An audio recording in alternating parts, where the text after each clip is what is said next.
Bonjour, c'est Jean-Christophe, bienvenue dans l'émission photo. Alors aujourd'hui, dans la lignée des 2 épisodes précédents, je vous dis pourquoi trop souvent, c'est trop souvent. Oui, alors je rebondis là-dessus parce que vous avez super bien réagi aux 2 épisodes précédents. Il y a des super retours, des super commentaires, que ce soit sur la page Facebook ou bien la chaîne YouTube. Alors, du coup, je continue, j'aime bien le rythme finalement sur la semaine, ça permet aussi de travailler un sujet un petit peu en profondeur sans vous faire 40 minutes à chaque fois. Alors pourquoi trop souvent? C'est trop souvent, alors toujours dans la lignée donc du trop c'est trop et du trop vite c'est trop vite. Voilà, je vous dis ça parce que je réagis là aussi à un bon nombre de messages reçus de la part de plein de lecteurs qui me disent qu'ils veulent changer de matériel, que ce soit le boîtier, l'objectif ou même les logiciels, et qu'est-ce qu'ils veulent acheter. Mais alors, c'est pas tant le débat de qu'est-ce qu'il faut acheter qui m'intéresse aujourd'hui, c'est la fréquence de renouvellement. Alors j'ai remarqué qu'il y a une espèce de, je sais pas comment appeler ça, il y a une espèce de manie en fait chez le photographe amateur ou pro d'ailleurs, mais le pro il a des fois des problèmes financiers, c'est encore un peu différent. Alors l'amateur aussi, mais pas pour les mêmes raisons. Et donc on est tous un peu pareil. Moi aussi, j'avoue que je suis un peu geek sur les bords aussi, mais on a tous envie d'avoir le dernier boîtier sorti ou d'avoir un nouvel objectif ou d'avoir plein de choses. Et il y a quelque chose que l'on oublie trop souvent, c'est que ce matériel photo, il est aujourd'hui très performant. Depuis qu'on a la photo numérique, on a des boîtiers assez évolués, performants, avec plein de possibilités de réglage. Il y a un truc qu'on oublie un peu trop vite, c'est qu'à changer trop souvent de matériel, eh bien, on n'a pas le temps d'assimiler le fonctionnement, mais au-delà de ça, j'ai envie de dire de faire corps avec son matériel photo.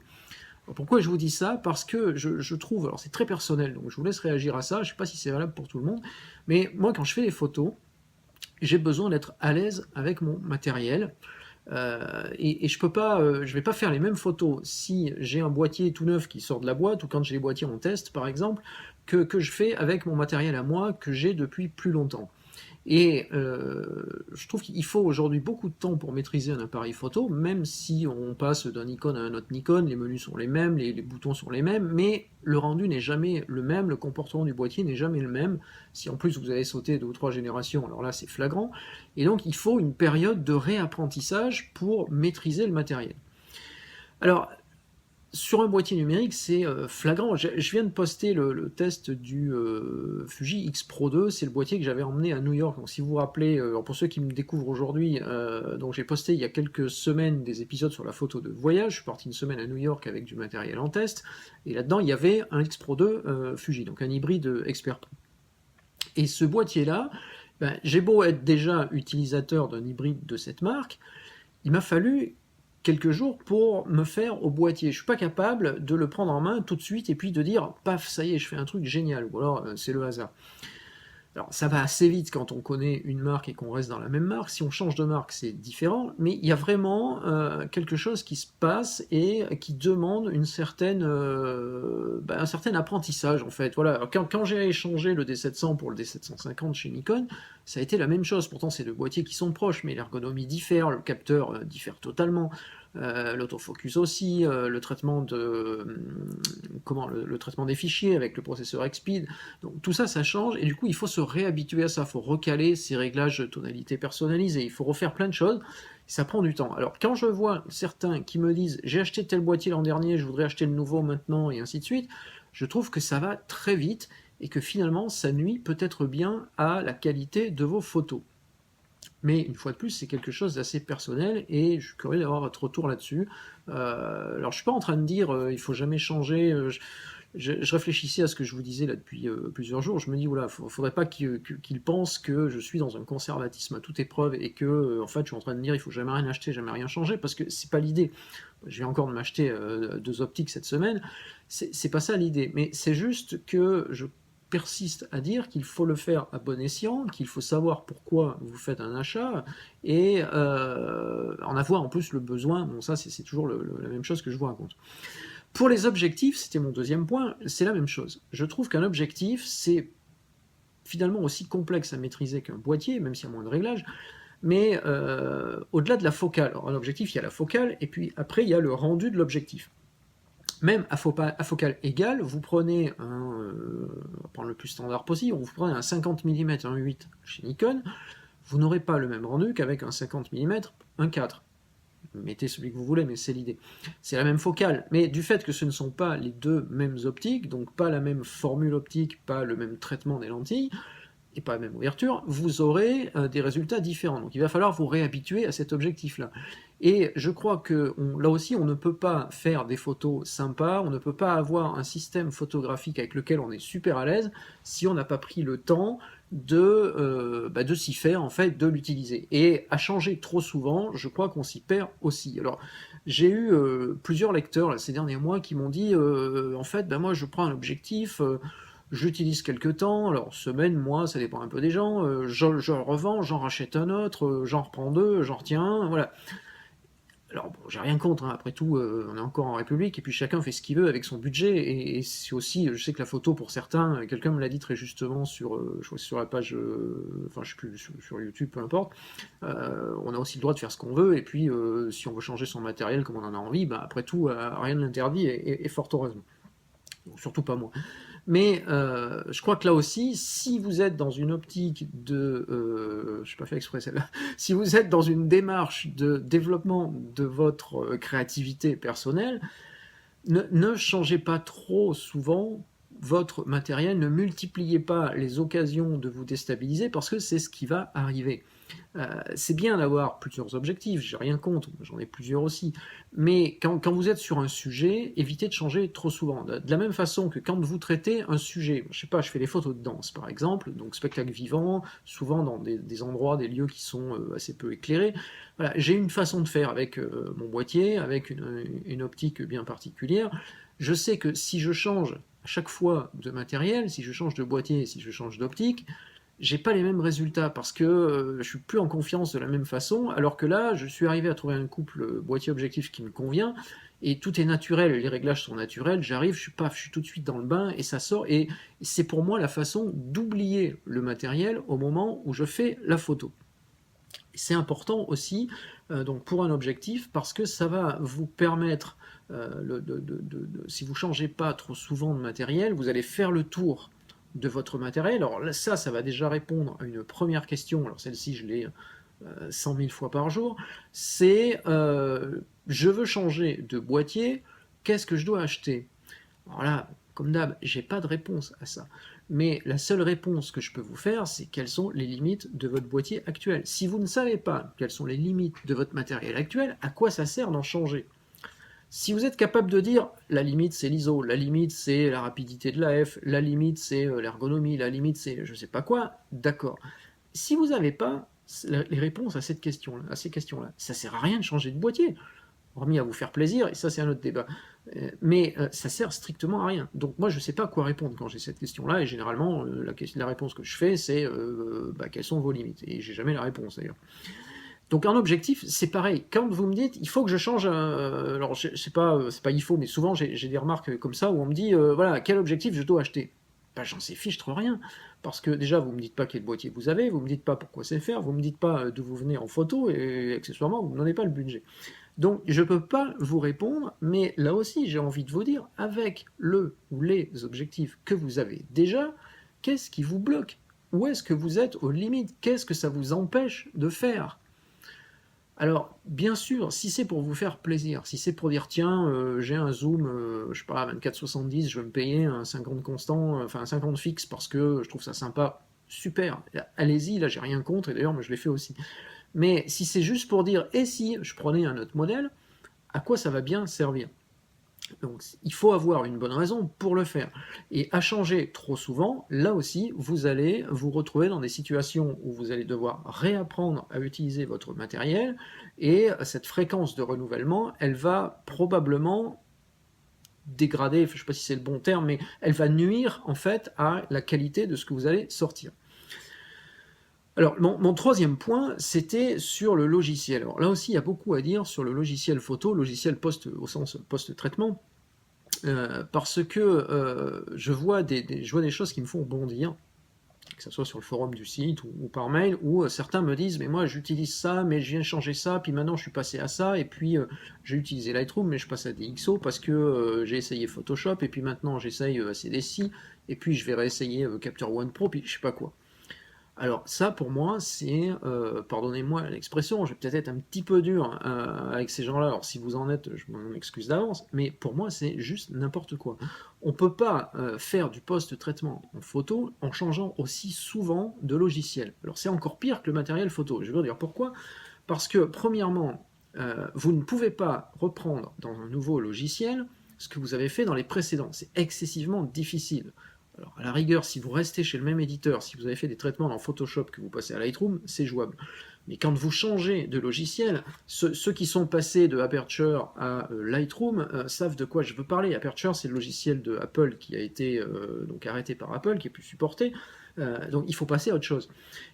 Quand vous passez à Lightroom, vous comprenez votre douleur parce qu'il y a plein de choses à reprendre, et en particulier les moteurs de traitement RAW ne sont pas compatibles. Donc ce que vous avez fait dans un logiciel, un développeur de RAW, vous ne pouvez pas le récupérer dans un autre logiciel. Ça veut dire que tout le boulot que vous avez fait déjà sur vos photos, vous ne pourrez plus le réutiliser. Donc déjà, je trouve que là, avant de faire ça, il faut vraiment se poser des bonnes questions, parce que si vous tenez à vos photos, si vous voulez réutiliser ce que vous avez déjà fait, si vous avez une photothèque sur laquelle vous revenez régulièrement, là vous avez un souci. Et puis surtout, il va falloir réapprendre le nouveau logiciel. C'est pas juste une histoire de où je clique, quel menu, quelle fonction. Ça peut s'apprendre vite. Si vous avez un petit peu de sensibilité à l'informatique, ça s'apprend en quelques jours. Mais c'est comme pour un boîtier, comme pour une optique, c'est le rendu du logiciel. Si vous faites du RAW, vous voyez à nouveau ce dont je veux parler. Chaque moteur de développement RAW a un rendu différent.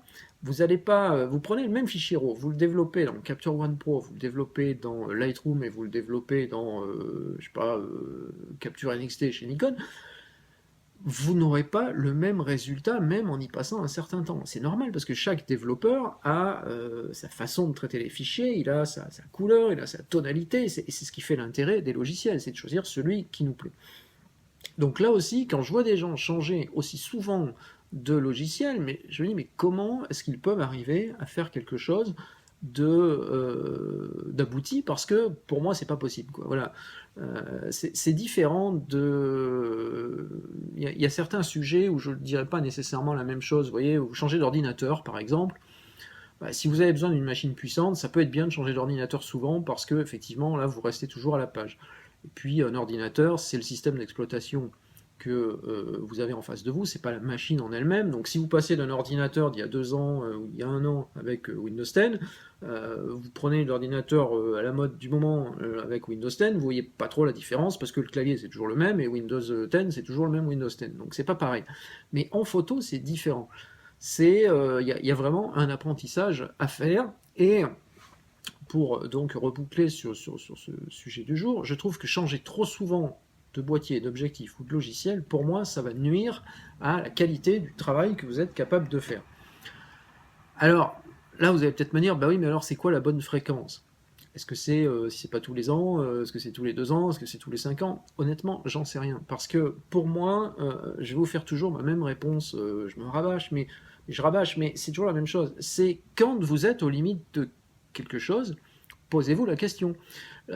Pourquoi j'ai changé mon D700? Tiens, je vais vous dire, parce que souvent on me dit, t'as quoi comme boîtier ou autre? Alors donc j'ai un plein format, j'ai un D750, et donc j'ai pris le 750 en remplacement du D700. Je ne vais pas revenir sur le débat, est-ce que c'est le vrai remplaçant ou pas, on s'en fout, c'est aujourd'hui un boîtier plein format, le plus polyvalent possible de la gamme, et qui me donne satisfaction. Pourquoi j'ai changé le D700? Parce que j'étais dans plein de situations de prise de vue, donc je vous disais, je fais beaucoup de photos de spectacles vivants, de danse, dans des endroits très sombres la plupart du temps, ça remue, parce que la danse ça bouge, donc j'avais besoin d'avoir des temps de pause courts, mais du coup, comme il n'y a pas de lumière, il faut monter en sensibilité. Et le D700, il est à la rue au-delà de 1600 ISO, on est quand même à la rue, déjà à 1600 il faut traiter, 3002 c'est de la bouillie, et au-dessus on n'en parle pas. Même en passant du temps sur le traitement, même voilà, en faisant tout ce qu'il faut. Pourquoi je suis passé au 750? Ça, c'est la principale raison, c'est ça. C'est parce que j'ai pu gagner 2 bons crans en ISO, et je sais que je peux monter à 6004, voilà, en traitant derrière dans Lightroom, j'ai pas de souci, ça sort. Donc ça, c'est voilà, ça c'est mon critère. Et j'étais capable de dire pourquoi je veux remplacer mon D700, pas parce qu'il était usé, loin de là, mais parce que voilà, j'étais aux limites pour ce que je voulais faire. Quand je faisais du reportage de rue, comme j'en fais souvent autour de chez moi pour des besoins associatifs, municipaux ou autres, pleine journée, j'avais aucun souci avec le D700, la F était assez rapide, la sensibilité c'était nickel, voilà, y a aucun problème. Mais c'est juste dans cette situation particulière de danse où j'étais coincé, où je commençais à être coincé, et comme ça c'est à peu près la moitié des photos que je fais, ben voilà, c'est un peu gênant. Si vous avez la même situation, allez-y. Si c'est 100% de vos photos, réfléchissez pas. Et que vous avez un boîtier qui vous limite, allez-y. Si c'est 5 ou 10% de vos photos, posez-vous quand même la question, parce qu'il y a un budget à mettre en face. Est-ce que les 5 ou 10% de photos qui sont concernées, elles valent le coup d'investir? Mais ça, j'ai pas la réponse et il n'y a que vous qui le savez. Pour les optiques, c'est pareil. Voilà, pourquoi j'ai remplacé, je ne sais pas là, mais j'ai remplacé en début d'année mon 35 et mon 50 par les versions AFS chez Nikon. Donc j'avais un vieux 35 AIS et puis j'avais un 50 AFD, tout bête, le 1.8 de base. J'ai remplacé ça. Alors pourquoi j'ai remplacé les deux? Alors, le 35 parce que déjà AIS, bon, c'est pas tout neuf, mais j'avais des super résultats avec. Par contre, il commençait à gommer un petit peu, donc j'ai eu des soucis d'exposition parce que le diaph commençait à gommer un petit peu, donc là, par contre, c'est un vrai souci. Donc, je ne vais pas faire réparer un AIS, j'ai pris le 35 AFS qui va très bien. Et puis, le 50, donc j'avais un AFD, et l'AFD, ben, le souci que j'ai commencé à rencontrer, c'est que parce que justement je fais aujourd'hui beaucoup plus de photos où ça bouge bien, quand je l'ai fait avec le 50, il faut que ça suive. Or, la FD, eh ben, autant sur le D700 ça passait, autant sur le 750 ça passe moins, parce que finalement l'AF est plus performant, mais il est aussi fonction, lui, il se repose aussi sur la capacité de l'objectif à aller vite. Et ben, malheureusement, l'AFD il va moins vite que l'AFS. Donc voilà, j'ai changé pour cette raison-là. Mais vous voyez que je suis capable d'identifier un besoin et de dire pourquoi je le fais. C'est pas parce qu'il avait 10 ans, c'est pas parce qu'il avait 5 ans, c'est pas parce que Nikon a sorti un nouveau modèle, c'est juste parce que mon besoin a changé. Donc voilà ce que je voulais vous dire là-dessus, et je vous engage vraiment à réagir. Faites-le comme dans les 2 épisodes précédents, parce que ça a super fonctionné. Donc j'ai tendance à croire que le sujet vous intéresse, et puis, alors je sais pas quand est-ce que vous allez écouter cette vidéo, mais on est à l'approche des fêtes, là, dans quelques semaines sont les fêtes de fin d'année, et puis je reçois des tonnes de messages sur, bah voilà, qu'est-ce qu'il faut acheter, ceci par rapport à cela, c'est quoi la comparaison entre machin et truc, bon, donc c'est la période, hein, c'est comme ça jusqu'à mi-janvier, après, généralement après les fêtes, j'ai toutes les questions sur comment j'utilise ce que je viens d'acheter, mais voilà, je suis habitué, ça fait 10 ans que ça dure, donc j'ai pas de souci avec ça. Avant de vous quitter aujourd'hui, je voulais vous présenter, alors je voulais vous dire plusieurs choses, puisque justement c'est les fêtes. Je vous en ai parlé il y a quelques temps, mais si vous ne savez pas quoi offrir à quelqu'un qui est photographe ou qui voyage ou à un jeune, ou enfin peu importe le profil, je vous en ai parlé il y a quelques temps, mais je vous recommande le Moleskine Voyageur. Alors vous savez que je suis dingue de Moleskine, mais j'en ai un plein bureau là encore. Celui-ci il est sympa parce que donc vous avez vraiment de quoi prendre des notes, de quoi faire plein de choses quand vous êtes en voyage ou quand vous rentrez. Moi c'est le cas, je préfère le faire en rentrant, mais ça vous fait vraiment un beau petit carnet de souvenirs. Et prendre des notes c'est toujours sympa, ça permet de mettre, vous savez, je ne sais plus si je vous l'ai montré, moi j'ai récupéré les billets par exemple, voilà mon billet, mon billet d'entrée à l'Empire State Building à New York, j'ai gardé ça parce que je vais le mettre dedans, puis voilà, et je mets avec. Ça, c'est deuxième effet qui se coule du Moleskine, c'est que je mets avec mes petites photos de l'imprimante Instax. Je vous en ai parlé il y a quelques temps. Et ces petites photos-là, hop, je les colle dans le carnet. La taille, c'est nickel, parce que par rapport à une page, vous voyez que je peux en mettre une, deux, et puis en fouillant un peu et en arrangeant un peu, je peux même en mettre trois au besoin. Et donc, ça fait un ensemble qui est génial. Alors, l'imprimante, c'est celle-là. Si vous voulez faire un cadeau à quelqu'un que vous ne savez pas quoi faire, vous prenez le Moleskine, vous mettez l'imprimante avec, vous voyez la taille de l'imprimante par rapport à un carnet, qu'est-ce que je peux vous mettre comme comparaison? J'ai rien. Si, la taille d'un iPad, vous voyez l'imprimante, ça c'est un iPad et ça c'est l'imprimante, hein, donc c'est petit. Voilà, donc vous faites ça, vous faites un joli paquet cadeau et vous allez faire des heureux pendant les fêtes, il n'y a aucun doute. Je vous mets tous les liens en dessous et puis vous avez le test, je vous ai passé le test il n'y a pas si longtemps.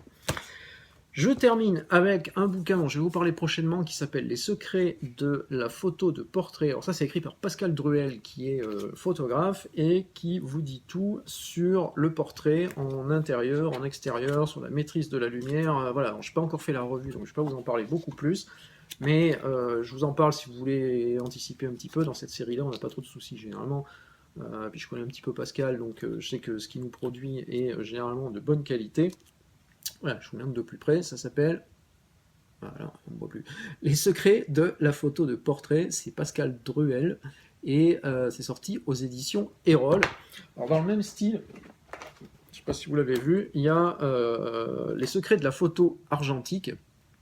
Donc ça, c'est écrit par Gildas Le Petit Castel, que j'ai eu le plaisir de recevoir sur le stand au Salon de la Photo dernièrement.